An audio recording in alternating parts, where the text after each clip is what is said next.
안녕하세요. 현아쌤입니다. 오늘도 수업 시작해 볼게요. 오늘은 페이지 12쪽과 13쪽에 걸쳐져 있는 작자 미상의 옥단춘전이라는 작품을 함께 살펴볼 건데요.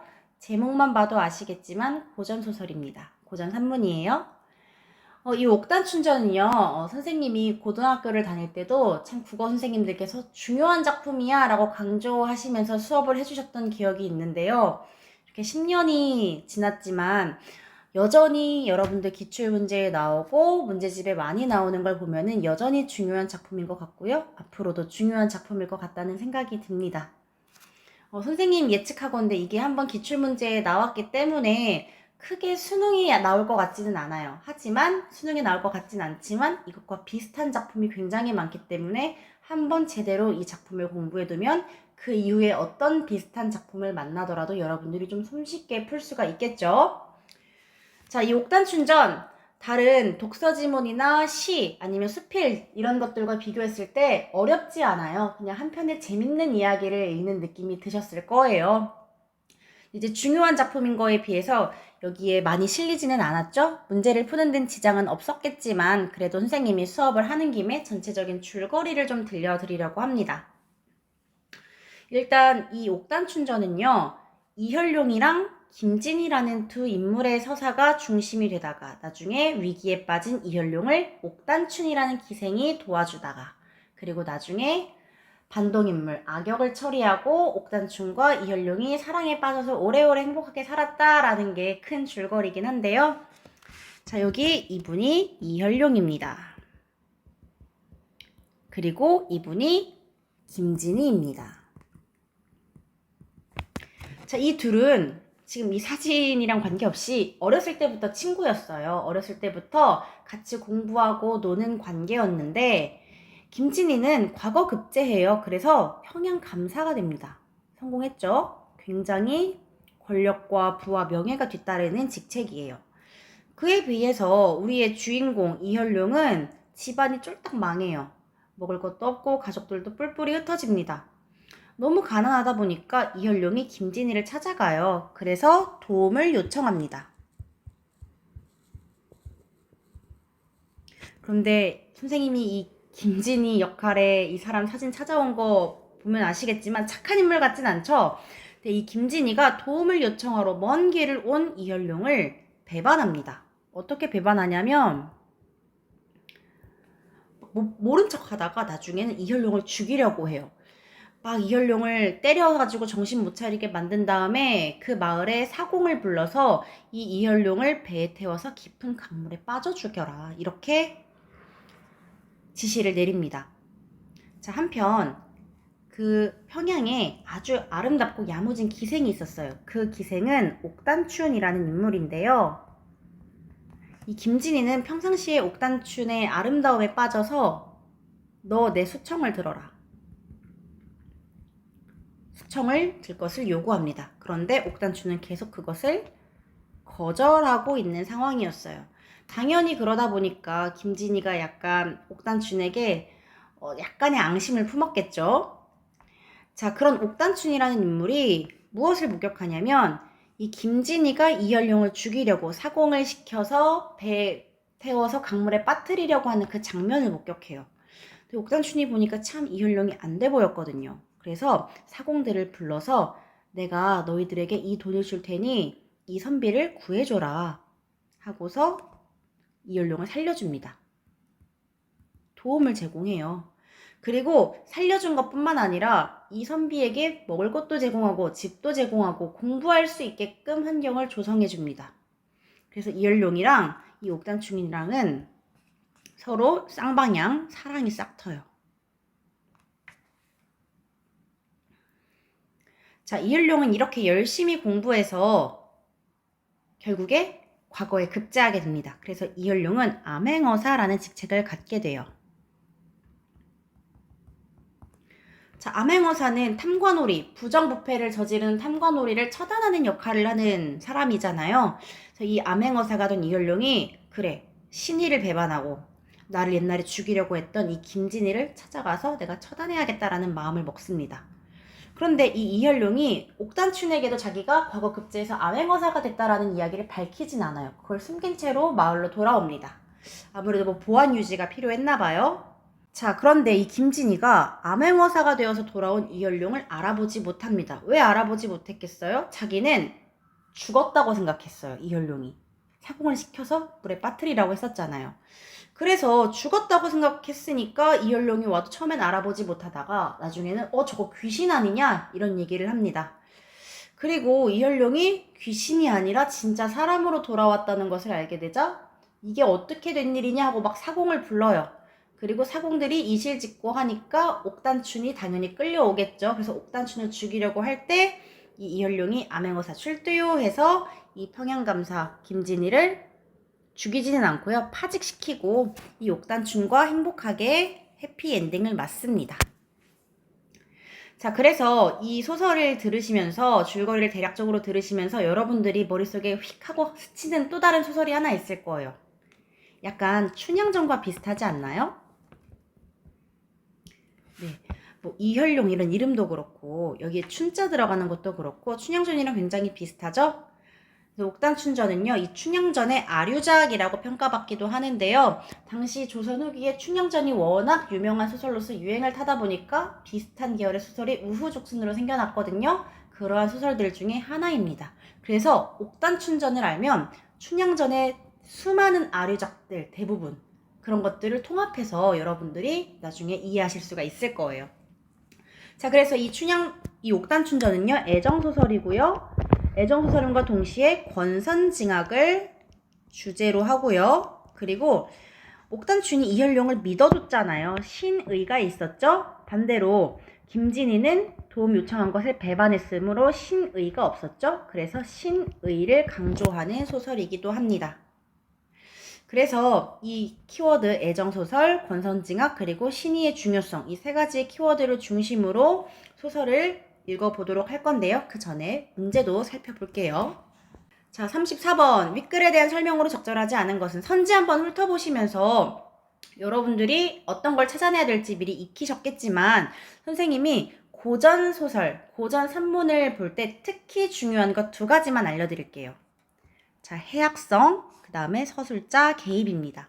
처음 들어보는 얘기는 아니실 거예요. 근데 이 두 가지가 왜 특히 중요하냐면 한국 문학의 전통, 한국 문학의 특질과도 연관이 있기 때문이에요. 우리 민족을 무슨 민족이라고 하죠? 네, 해학의 민족이라고 하죠. 우리 민족은 글 혹은 뭐 어떤 판소리 이런 걸 통해서 어려운 현실을 웃음으로 극복하려고 하는 전통을 가지고 있습니다. 그래서 100%는 아니지만 한 85%의 소설이 심각한 상황에서조차 웃음을 유발하려고 노력해요. 그래서 항상 가장 많이 묻는 선지 중에 하나입니다. 해학적인가? 자, 그리고 서술자 개입. 서술자 개입이라고 하고 조금 더 난이도를 높여서 묻고 싶을 때는 편집자적 논평이라고도 해요. 들어보셨죠? 무엇이 서술자 개입이고 편집자적 논평이냐면 전지적 작가 시점이에요. 대부분의 고전 소설들은. 그런데 전지적 작가 시점이면은 전지적 작가답게 중립을 지켜야 되는데 중립을 지키지 못하고 어느 등장인물의 편을 들어버리거나 갑자기 작가의 말이 쑥 들어오는 거예요. 아이고 불쌍하기도 하지. 어느 누구가 눈물을 흘리지 않을 수 있으랴. 막 갑자기 뜬금없이 등장하는 그런 대사들 있잖아요. 주로 그런 것들을 말합니다. 자, 25번은 소설 읽고 그냥 단순히 내용 체크하는 문제이고요. 36번 복이 나왔네요. 자, 복이 읽어볼게요. 이 작품은 암행어사 모티프를 사용하여서 악인을 징계하고 있다는 점에서 권선징악이라는 전형적인 주제의식을 드러내고 있다. 네, 암행어사 나오고요. 권선징악이 주제가 됩니다. 하지만 이 작품은 천민신분의 여성이 아마 기생 옥단춘을 말하겠죠? 상당한 경제력을 지닌 인물로 그려진다는 점, 그리고 부도덕한 사대부, 아무래도 김진희일 것 같아요. 그 김진희와 다르게 신의가 있는 존재로 그려진다는 점, 이런 것들을 통해서 당시의 사회 변화상을 반영한 것이 특징이다. 조선 후기에 기생, 천민이더라도 좀 양반이 아니더라도 좀 돈을 벌기 시작했었죠. 그런 것들을 좀 반영하지 않았나. 자, 그리고 37번은 사자성어 문제예요. 사자성어 요즘에 잘 안 나오는데 이때 특히 나왔었네요. 자, 그러면 지문으로 돌아가 볼게요. 네, 소설이니까 소설답게 선생님이 뭐 시를 읽을 때처럼 한 줄 한 줄 다 같이 읽지는 않을 거고요. 중요 포인트가 되는 작품만 좀 읽겠습니다. 자, 일단 앞부분 줄거리는 좀 꼼꼼하게 볼게요. 자, 평양감사가 된 김진희. 김진희는 주인공 이현룡을 배반하는, 죽이려고 하는 악역이에요. 자, 우리가 그냥 드라마를 볼 때는 악역이라고 하지만 좀 유식하게 문학에서는 우리가 이런 걸 반동인물이라고 합니다. 주동인물에 반하다, 주인공에 반하다라는 이 뜻이에요. 자, 이 반동인물 김진희는 도움을 청하러 온 오랜 친구인 이현룡을 박대하며 죽이려고 합니다. 이 친구가 주인공, 남주, 주동인물이 되겠습니다. 기생 옥단춘의 도움으로 생명을 구한 이현룡은, 자, 옥단춘이 도와줬어요. 그러니까 이 옥단춘은 조력자가 되겠죠? 조력자이면서 여자 주인공이 되겠습니다. 이현룡은 암행어사가 되어 신분을 숨긴 채 거짓 차림으로 옥단춘을 만나고 김진희의 잔치 자리에 나타난다. 이 부분 진짜 춘향전이랑 비슷해요. 춘향전에서도 이몽룡이 암행어사 된 거 숨기고 거짓 차림으로 옥에 갇혀있는 춘향이 찾아왔었거든요. 자, 아무튼 자, 죽었다고 생각한 이현룡이 찾아왔어요. 그러니까 사람들이 막 당황해요. 그리고 김감사, 김진희가 호통을 칩니다. 야, 너 죽었는데 어떻게 살아왔어? 나도 너를 예전에는 친구라고 신세를 지려고 했으나 나도 양반의 자식이야. 이놈 진이야, 들어보거라. 머나먼 길에 너를 찾아왔다가 영문에서 너를 보지도 못하고 네가 놀고 있는 거 보고 반가워했었는데 너 나 죽이려고 하지 않았냐. 내가 물귀신이 될 뻔했는데 그 원혼이 오늘 또다시 찾아와서 네가 놀고 있기에 보려고 왔어. 나 귀신이야 라고 이현룡이 이렇게 말을 합니다. 자, 그리고 이 부분을 보면은 지난날에 있었던 일을 이현룡이 요약을 해서 정리를 해주죠. 사건에 요약을 해주고 있습니다. 그리고 보면은 여기도 그렇고 여기도 그렇고 그리고 이 이후에 이어지는 내용도 그렇고 인물들의 대화가 참 많아요. 대화를 통해서 이야기가 전개되고 있는 거. 조선시대 후기 소설의 특징 중에 하나입니다. 자, 현룡이 귀신이 원수를 갚으러 왔다는 위협을 하자 김감사가 순간 무서워요. 그리고 이거 어떻게 하지? 하니까 주변 사람들이 아유 거짓말 같은데 그때 우리가 일 시켰던 사공들 한번 불러다가 물어보는 게 낫지 않을까? 물어보는 게 낫지 않을까요? 라고 이야기를 합니다. 자, 그러니까 이제 사공을 잡으러 갔겠죠. 그리고 잡아왔겠죠. 자, 여기 보시면 나졸들의 복명하는 소리가 산천에 진동하니라. 이 광경을 보고 있던 연희장의 옥단추는 사공이 매에 못 이기고 사실대로 불어대면은 자기도 죄를 당할 것이고, 그리고 자기 서방님 이미 둘이 사랑을 싹 튀었으니까요. 이생원이 이현룡이 죽을 거라고 생각하고 아주 무서워했습니다. 옥단춘도 아직 이 사람, 즉 이현룡이 암행어사가 된 거를 지금 모르고 있는 상황이죠. 자, 그리고 그놈을 능지가 되도록 때려서 문초하라. 여기서 말하는 그놈은 사공이겠죠. 지금 사공을 문초하려고 하니까요. 추상 같은 언명을 내림에 형방조차 겁을 내고 뱃사공들을 치며 얼러대기를 야, 얘들아 똑바로 말해. 너 저번에 저 양반 누구예요? 이현룡. 물에 던져 죽이라고 했는데 너 죽였어 안 죽였어? 바른대로 말해 라고 지금 문초하고 있죠. 자, 지금 이 A 부분 봤으니까 문제 빠르게 요거 직결되는 문제 넘어가 볼게요. 자, 37번에 자 A에 대한 이 부분 이해한 내용으로 가장 적절한 것은 바른대로 말해 라고 하고 있으니까 이실직고 해 라고 다그치고 있는 중이죠. 자, 그래서 정답은 1번이고요. 이실직고 사실 그대로 고함. 뭐 결초보은 뜻 아시나요? 네, 반드시 사소한 것이라도 해서 은혜를 반드시 갚는다는 것. 그게 결초보은이죠. 상부상조 서로 돕는다라는 뜻이고요. 각골 통한 골 뼈에 각 새겨 무엇을? 통한을 뼈에 새길 원한이라는 뜻이에요. 전화위복은 평상시에도 많이 쓰죠. 안 좋았던 일이 바뀌어서 오히려 좋은 일, 오히려 복이 되는 것을 전화위복이라고 합니다. 가장 적합한 것이 1번이 되겠네요. 자, 마저 이어서 읽겠습니다. 자, 사공들이 결국에는 여차 하였다고 사실대로 이야기하고 말아요.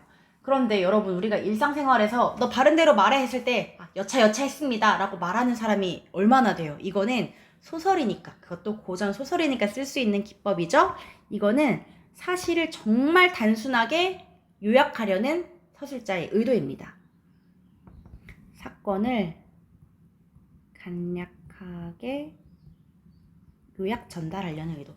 저 이현룡은 목을 베어 죽여도 죄가 남을 놈인데, 그리고 너도 내 앞에서 저놈을 양반이라고 불러서 존대했으니 너도 죽어라 하고서 김진서가 이상한 어거지를 부립니다.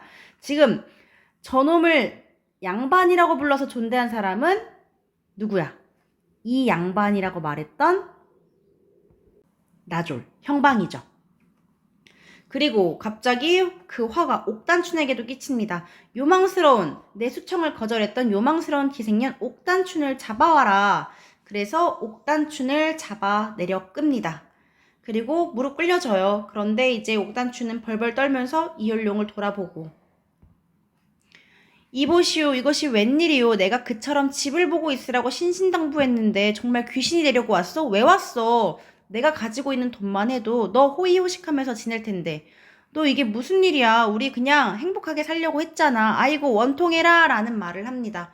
아까 보기에서 봤듯이 옥단춘은 조선 후기에 굉장히 재력을 가지고 있었어요. 그런데 옥단춘이 그렇다고 해서 이현룡을 엄청나게 원망하진 않습니다. 사주팔자가 이럴진데 누구를 원망하겠어 하고 굉장히 운명론적인 사고관을 가지고 있죠. 운명론적 사고관 이제 잘 아실 것 같은데요. 우리 저승에서 다시 만납시다.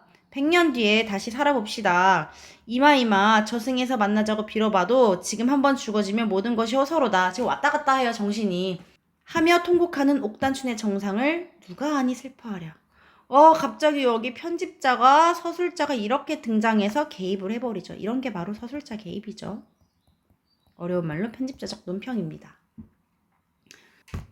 그 중에서 각 읍의 수령들은 불의의 변을 당하고 겁낸 거동가관이다. 칼집 쥐고 오줌 싸고 안장 없는 말을 타고 갈팡질팡 도망치고, 그리고 평양감사 김진희의 거동이 가장 볼만하니라 하고 갑자기 정신없는 장면으로 중략 이후에 전환이 됐네요. 아마 이 중략 부분에 암행어사로서의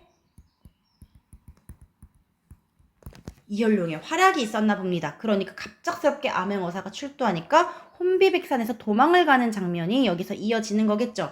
근데 여기 보시면 갑자기 칼집 쥐고 오줌 싸고 안장 없는 말을 타고 막 갈팡질팡 도망치고, 이 부분이 사실 굉장히 심각해서 도망을 치는 장면인데 우스꽝스럽게 표현됐죠. 이런 부분이야말로 해악성이죠. 웃음을 유발합니다.